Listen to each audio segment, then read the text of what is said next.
আর্থিক খাতে স্থিতিশীলতা আনাই আগামী বাজেটের জন্য সবচেয়ে বড় চ্যালেঞ্জ বলে জানিয়েছেন সিপিডির সম্মানীয় ফেলো ডক্টর দেবপ্রিয় ভট্টাচার্য। তিনি বলেছেন, মধ্যপ্রাচ্য সংকটে অতিরিক্ত ব্যয় করতে নতুন সরকারের আর্থিক সক্ষমতা সীমিত। বৈদেশিক লেনদেনের ভারসাম্য চাপে। বৈশ্বিক অস্থিরতা আগের আর্থিক দুর্বলতাগুলোকে প্রকট করেছে। সেজন্য কঠোর আর্থিক বাজেট করতে হবে। মঙ্গলবার রাজধানীর ধানমন্ডিতে সিপিডি কার্যালয়ে নাগরিক প্ল্যাটফর্মের সংবাদ সম্মেলনে এসব কথা বলেন ডক্টর দেবপ্রিয় ভট্টাচার্য। নতুন পে স্কেল নিয়ে সিদ্ধান্ত নিতে হলে বর্তমান সরকারের নিজস্ব কমিশন গঠন করা প্রয়োজন বলেও মনে করছেন তিনি। আরাফাত হোসেনের প্রতিবেদন। নতুন সরকারের প্রথম বাজেটের জন্য ভাবনা শিরোনামে মিডিয়া ব্রিফিংয়ে ডক্টর দেবপ্রিয় ভট্টাচার্য বাজেট প্রণয়নে কঠোর সিদ্ধান্ত নেওয়ার প্রয়োজনীয়তা তুলে ধরেন।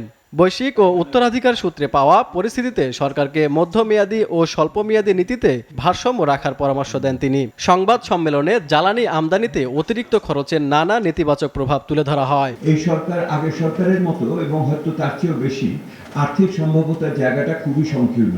অর্থাৎ খরচ করার ক্ষমতা যদি না থাকে তাহলে বাজেটের আয়তন, বাজেটের কাঠামো, বাজেটের ব্যবস্থাপনা, বাজেটের প্রয়োগ এটা কিন্তু খুবই কঠিন অবস্থার ভিতরে পড়ে। এই হার্ড বাজেট কনস্ট্রেইন বা কঠোর বা নির্দয় আর্থিক ব্যবস্থাপনাটা অত্যন্ত প্রাসঙ্গিক এবং প্রয়োজনীয় হয়ে ওঠে। ভূ রাজনৈতিক সীমাবদ্ধতা আছে সরকারের। মার্কিন যুক্তরাষ্ট্রের সঙ্গে চুক্তির কারণে চীন ও রাশিয়া থেকে আমদানিতে প্রতিবন্ধকতা আছে কিনা তা ভাবতে হচ্ছে। খাদ্যের উৎপাদন খরচ, দাম বাড়লে খাদ্য নিরাপত্তায় নেতিবাচক প্রভাব ফেলতে পারে। তেলের দাম, চালের দাম বাড়লে মূল্যস্ফীতি বাড়বে, দারিদ্র্য ও বৈষম্য বাড়বে। মূল্যস্ফীতির বিষয় থেকেই যাবে। তেলের দাম বাড়লে, চালের দাম বাড়লে অবশ্যই মূল্যস্ফীতির বিষয় থাকবে। এটার ফলে শুধু কর্মসংস্থানের সমস্যা হবে তা না, আয়ের সমস্যা হবে তা না, এটার সাথে দারিদ্র্য বাড়বে এবং এটার সাথে বৈষম্য বাড়বে। এই ভর্তুকি পর্যালোচনা করা উচিত এবং স্বচ্ছতার সাথে করা উচিত। আপনাদের উচিত একবার ভালো করে দেখা ভর্তুকি কোন টাকা কে পাচ্ছে।